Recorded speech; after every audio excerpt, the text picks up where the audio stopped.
Hey guys, welcome to the Todox Podcast. I'm Dr. Inky. I'm Dr. Ellie here. Welcome to the podcast. Two medical doctors don't talk much about medical stuff, but what we do every week, we have a different topic. Yes. And we would tell one another, sort of educate each other, like as though trying to educate an 8-year-old. In the meantime, also probably teach you something along the way. Yeah. So today, we're going to touch a little bit on medical side. Medical. But this is not the dry medical side. This is actually the wet very medical. interesting medical side. Yeah, okay. this is slightly wet medical side. So today's topic is 4 medical mysteries that still baffles doctors. 4 medical mystery that still baffles doctors. Yes. All right. So Okay. mystery number 1. Yes. Do you remember Celine Dion? Celine Dion. Yes. Yes, the songstress. My Okay. Heart Will Go On. Yes. Very famous singer. Yes.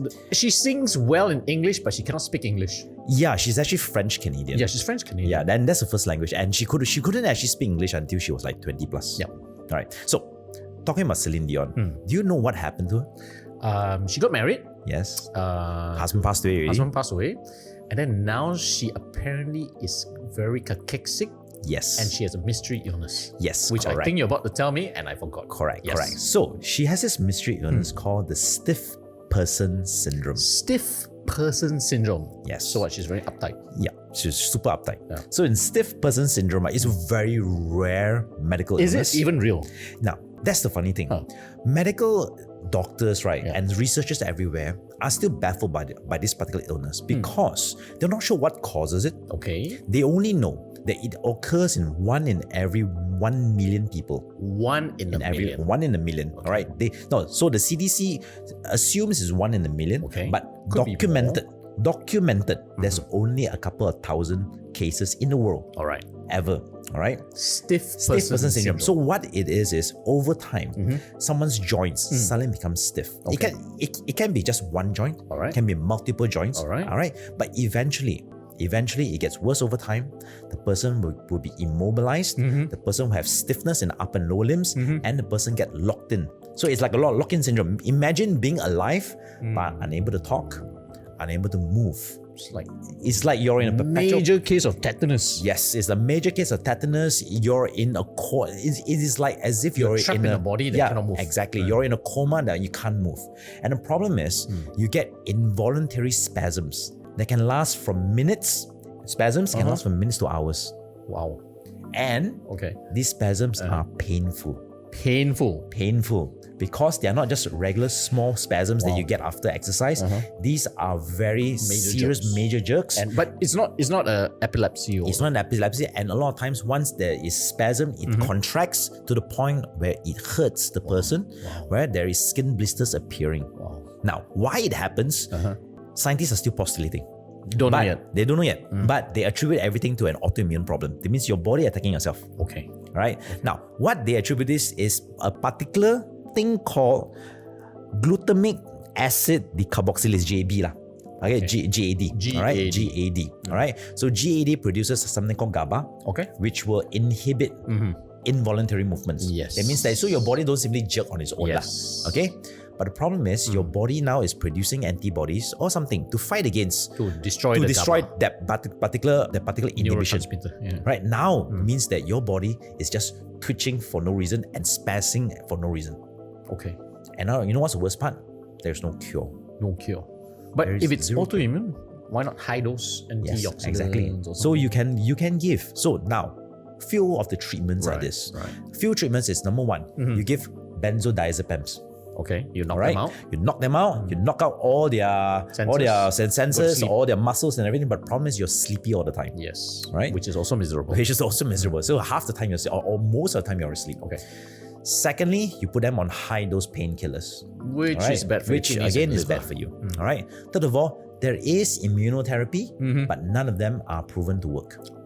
So it's a trial and error. Yeah, it's a trial and error. All right. So and the problem is in half of the cases of this stiff person syndrome, they don't even have autoimmune disease. There's no antibodies. There's no autoimmune antibodies. Okay. So basically, nobody knows what the hell is happening. Right. That sucks, man. That sucks. And the fact that it's happening to someone like Celine Dion, who has achieved so much in life. Yeah, who achieved so much in life.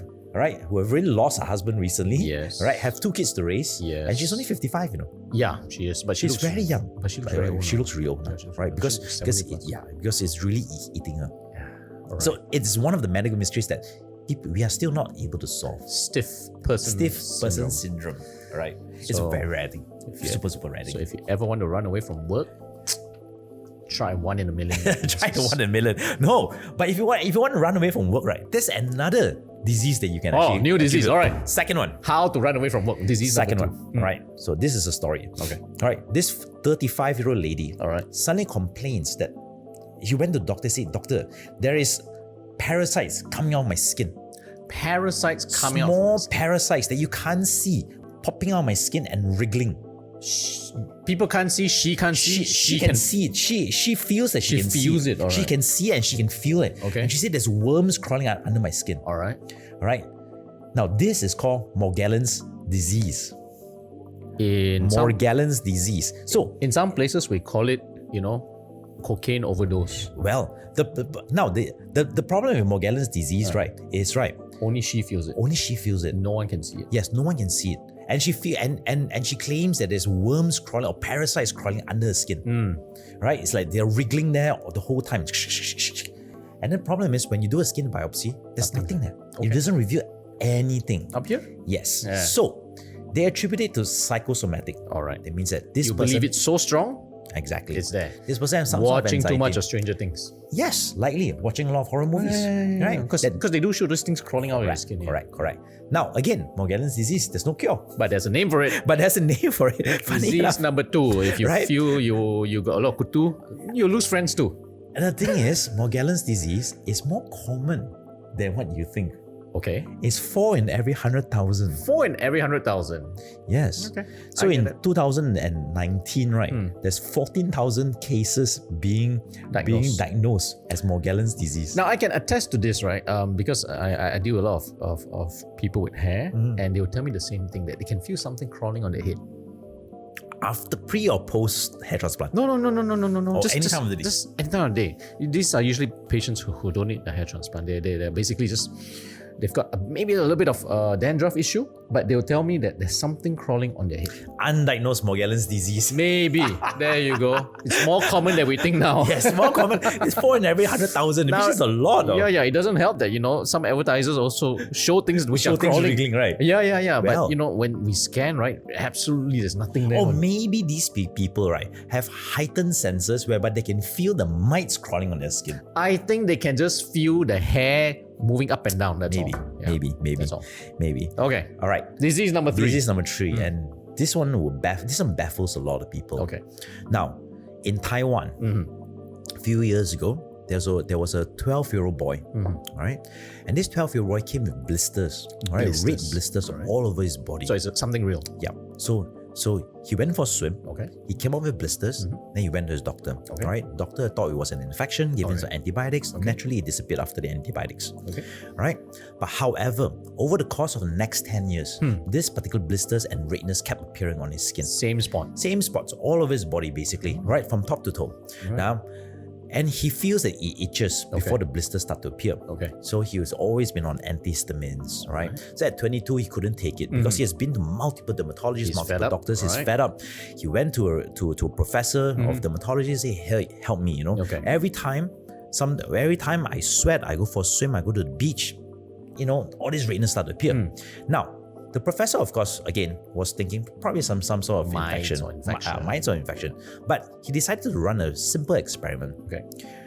He put the boy, all right, at this time he was a man, he was 22-year-old, and he soaked the top part of his shirt in water Okay. for 10 minutes. All right. All right. Now his pants, it was completely dry. Then after 10 minutes, he told this man to strip down to his undies, and lo and behold, the place that was exposed to water was red. Oh. The place that was not exposed to water was normal. Huh. He was diagnosed to have water allergy. Water allergy. Yes, it's called aquagenic urticaria. Oh, that sucks, man.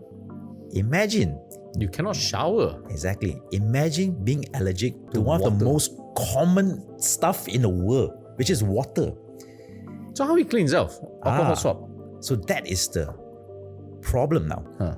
The problem is, someone who's allergic to water cannot take a shower. All right. You cannot take a shower. You cannot even sweat because you're allergic to the own water coming off your sweat. But the funny thing is, they're not allergic to drinking water. When you drink the water, nothing fine. happens inside. It's fine. Ah. So its internal mucosa, right, has no issues. It's the external skin, the dermis, that is having problems. Okay. And you know how rare this is? It's super rare. There's only 50 documented cases in the 50 history in the of whole human in the whole human history. Only 50 documented But cases. what causes it? No idea. Nobody knows. Genetic defect. But the thing is, it can occur to anyone. Right? Again, there is no similarities that tie these 50 people together. So It can mutation of occur- a gene. That's it. Probably. Yeah. And it occurs at different age groups. Oh. Some in their youth, some when they're mid-age, Ah, when they've been that's- doing water for long, when they've exposed to water for many years. That's genes. It just didn't switch on yet. Yeah, probably it didn't switch on. it didn't switch but nobody knows what genes is it and why is it so rare. Because only And 50. and if it's only if let's say if you're saying it's genetically related, these people must be related in somehow. No, mutation. it's- Just mutation. Mutation. Mutation. Sporadic all over Yeah. the world. Yeah. Water allergy. Can you imagine if you're allergic to water? There's so much things that you can't do. Cannot go in the rain. You cannot go to rain, you cannot shower, you cannot sweat, you cannot go to the river, you cannot swim. A lot of things you cannot do. But you don't need to take a shower. Huh? Don't need to take a shower. Don't need to take a shower, but how are you going to clean yourself? Perfume. Do what the French do, yeah? Do what the French do. All right. Okay, now, Number 4. mystery number 4, and I think you and I will love this. Oh. You and I think right. people at home, you might love this as well. Ooh. So, there was a 48-year-old man in US. He was driving home one day, and he was stopped, all right, by a police officer. Okay. And the police officer said, I suspect you were drinking, All right. all right, and asked him to do a breathalyzer test. All right. And he did a breathalyzer test, and he was way above limit. Way above limit. He was twice the legal limit. Okay. Now, the man claims he didn't drink a single drop of alcohol Okay. the whole night, All right. and the officer refused to believe him. Okay. And then in US you can take a sobriety test, and he refused to. He said, no, I'm refusing to take a sobriety test. And the officer had no choice but to send him to the hospital because he was deemed too drunk to drive. Oh, okay. And lo and behold, when he went to the hospital, they took his blood samples, and yes, his blood alcohol limit was twice above the legal limit. Huh. But again, he didn't drink a single drop of denies. alcohol. Yeah, he denies drinking a single drop of alcohol. All right. They did some testing and all, and Okay. after a couple of days, he had something called auto-brewery syndrome. Auto-brewery syndrome. He Yes. is a walking brewery. Yes. He drinks water and he makes beer in his blood. Something similar. So what happens is, Yep. his regular intestinal flora, which is the Yes. regular intestinal bacteria, Has so much of has yeast. been colonized by different yeasts like Candida, Okay. and as well as things like Klebsiella. Okay. And when he takes high Amount of carbohydrate meal, this particular flora in his intestine converts it into ethanol. Wow. And he's not the first person who has been diagnosed with auto-brewery syndrome. Wow. There's actually a lot of people. Really? Yes, it is actually an actual Diagnosis. medical issue, right? To be diagnosed with auto-brewery syndrome. And there are tons of it. I give you another example. There was a girl at 13 years old. She took some high carbohydrate food, All right. and suddenly she felt dizzy, Okay. and she couldn't walk straight. Right? They thought that she had a stroke or something. All right. Sent her to hospital, did a CT scan, she was cleared. But she had high levels of alcohol in her blood system as a 13-year-old who was eating dinner with her parents. And then she was diagnosed with auto-brewery syndrome. So imagine this. You get caught, you can say, I have a diagnosis of auto-brewery syndrome. And imagine you never having ever to spend a single cent on alcohol anymore. Just need to take a lot of rice, right?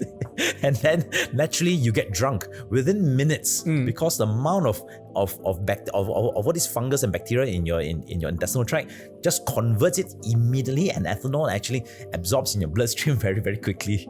Now, I think that sucks though. that Sucks. As much as we think it's fun, but I think that sucks. it does suck. Yeah. For people who like to drink, it's the pleasure of company and drinking, and not because you got drunk from eating roti canai. Yeah, true. But the good news is, unlike the three This one can be things cured. that we mentioned earlier, right? This is highly curable because it's just antifungals. it's just Candida and bacteria, the antifungal antibiotics, a couple of courses, maybe a couple of weeks down the line, maybe and then some after probiotics and stuff. and you recolonize with probiotics, and the thing settles disappears. itself. It settles itself. All right.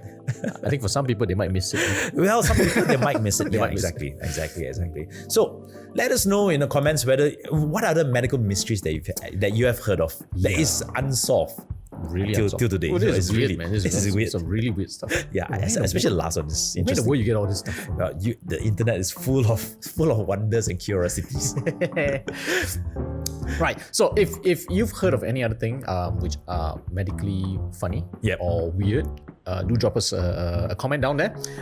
Otherwise, if you believe these are all just mumbo jumbo, Could be. could be right. And did you watch this movie, Pope's Exorcist? Yes, I watched it. It was fun. It's quite fun, It was right? fun. It's quite It was fun, right? And And the one with the pig, right? yeah, Yes. yeah. But his tagline is, "I only solve what medical cannot solve." Yes, correct. So whenever someone is possessed or has something weird going on, maybe having alcohol coming out, Yep.